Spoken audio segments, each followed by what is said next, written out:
هاي يا جماعة، النهاردة أنا هدي tips and tricks ازاي تخلي شعرك شكله أحلى وأحسن. يلا بينا.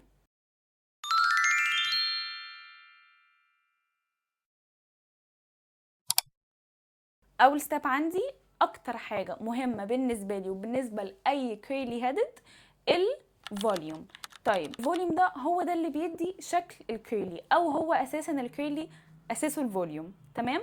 في ناس ما بتحبوش وذاتس اوكي، بس أنا بالنسبة لي أي حد شعر شكل شعره بافي كده وفيها فوليوم كده وحيويه، انا بصراحه بعشقه. طيب انا مثلا واحده لسه طالعه من الشاور وعملت شعري كيرلي، خلصت الستايلينج وكل حاجه. طيب بعمل ايه؟ حاجتين بيعملوا فوليوم في الشعر. اول حاجه طريقه الزجزاج، تاني حاجه كليبس ميثود. طيب طريقه الزجزاج دي يعني انا هعمل ايه؟ يعني انا هجيب شعري، تمام، وهبتدي ان انا هقسمه ازاي؟ يعني انا هجيب مثلا جزء من قدام وجزء من هنا، وهبتدي ان انا اجيب حته من هنا وحته من هنا اهي.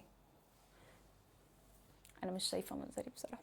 تمام. انا عملت كده في الحته اللي قدام، هعمل الكلام ده في بقيه شعري من ورا. هاخد مثلا كام خصله كده بسيطه، تمام، عشان انا مش عايزه بس الفوليوم يكون من قدام.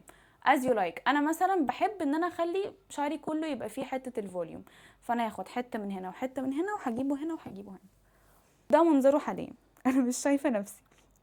ده منظره حاليا.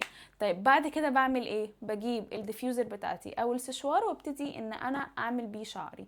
بعد كده بفكه. ده بالنسبه لطريقه الزجزاج. طيب لو انا مش قادره على فكره الزجزاج بقى وحابه حاجه سهله وسريعه، الكليبس. مش عارفه اعمل بتاع ده ليه. تمام. طيب الكليبس ده انا هعمل بيها ايه؟ هجيب شعري كده، هرجعه لورا واعمل كده اهي. هو عمل ليفتنج شويه للروتس، تمام. ليه؟ عشان خاطر برضه نفس الكلام، لما اجي اسشور الحتت دي ما تبقاش نايمه.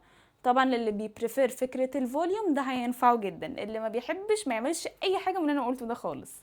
ودول التيبس اند تريكس اللي انا بحب اعملهم لما احب اخلي انه شعري يكون فيه حبه فوليوم. هوريكم الريزلت بتاعت شعري بعد ما عملت الزجزاج ميثود وبعد ما نشفته هيكون عامل ازاي، وهتلاحظوا الفرق في الفوليوم بتاعت الشعر.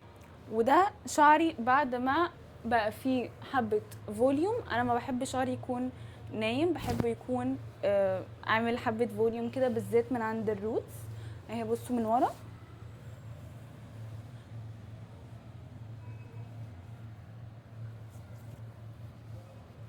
بس. فيا رب تكونوا استفدتوا من التيبس اند تريكس دي، واشوفكم المرة الجاية. باي باي.